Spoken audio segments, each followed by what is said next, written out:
Landry on the beats. Maman Africa, il est trop facile de vaincre avec la tribulation des autres, car tout homme doit mériter son règne d'apôtre. Quand ils l'ont touché, ils l'ont frappé, le lourd du tambour, pour attendre toute parole qui libère. Alors, la parole est libérée. L'Afrique doit parler à ses enfants. Nous avançons au milieu d'un océan déchaîné par des vagues ravageuses d'une nature en furie. Il pleut l'enfer dehors. Notre navire avance tango, emporté par les bras d'un spectre plein de haine.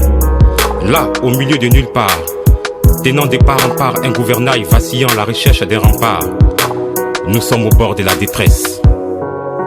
L'Afrique doit parler à ses enfants. Le cri strident de la mort a déchiré le voile de la vie. L'hécatombe est à nos portes. De l'Asie en Afrique en passant par l'Europe.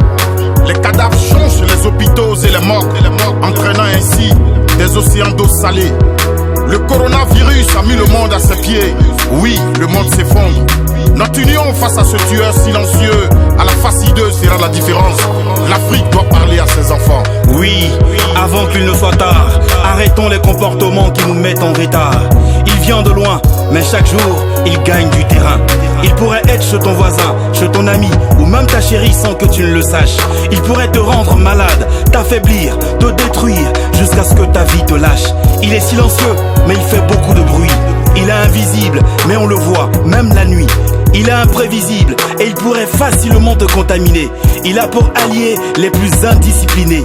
Ne sois pas ami de l'assassin pour flotter dans un bassin et petit à petit t'effriter comme un grissin. Le fondement de la connaissance repose sur l'observation et l'expérience. La vie nous a appris que la réussite n'est pas la chance, mais la souffrance, l'endurance et ensuite l'aisance. Frères et sœurs, prenons conscience. L'Afrique doit parler à ses enfants. Exactement, depuis que l'humanité a fait sa connaissance, la vie elle-même s'est arrêtée. Elle nous a appris que toutes les classes sociales sont égales et qu'elle ne regarde pas à l'âge. Elle seule prime sur nos droits et devoirs. Les familles, les amis sont séparés. Pire, elle nous empêche même d'enterrer dignement nos disparus. Que tu sois jaune, blanc ou noir, pays développé ou non, elle s'en fiche, elle sévit, elle est déjà de trop. Face à elle, soyons solidaires, demeurons en prière parce que dans ce beau monde, elle n'a pas sa place. Les activités ont stoppé, l'économie a chuté, l'état d'urgence est décrété et nos rues se sont vidées. Combien de temps encore allons-nous rester sous son anxiété? Il faut l'arrêter, l'Afrique doit parler à ses enfants. Per dominum deum salvete modum ex hoc morbo. La parole n'a de valeur que parce qu'elle bénéficie du privilège d'une écoute religieuse. Nous croyons avoir vu ta puissance et ta force. Père, nous savons que tu es fâché et tu nous démontres à travers cette pandémie que tu es le maître suprême. Nous te demandons pardon.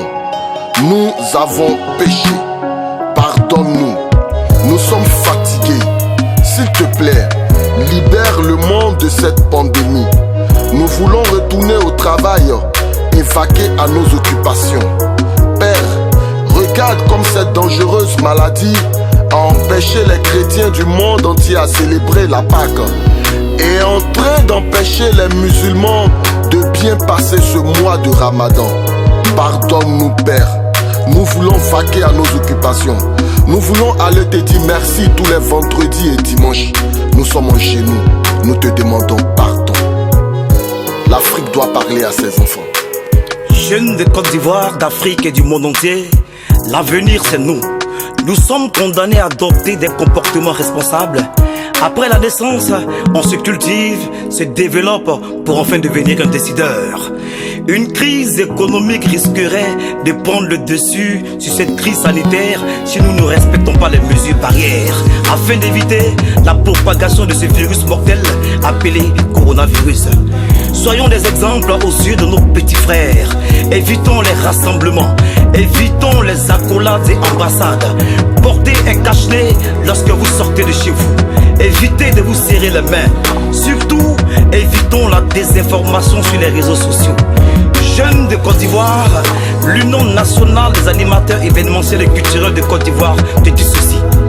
Le Covid-19 n'épargne aucun parti politique, aucune religion, aucune couleur de peau. Alors, soyons unis pour vaincre l'ennemi commun. Notre priorité devrait être la culture de l'union, de la paix et surtout de la prière afin de retrouver le beau sourire de notre drapeau national orange, blanc et vert.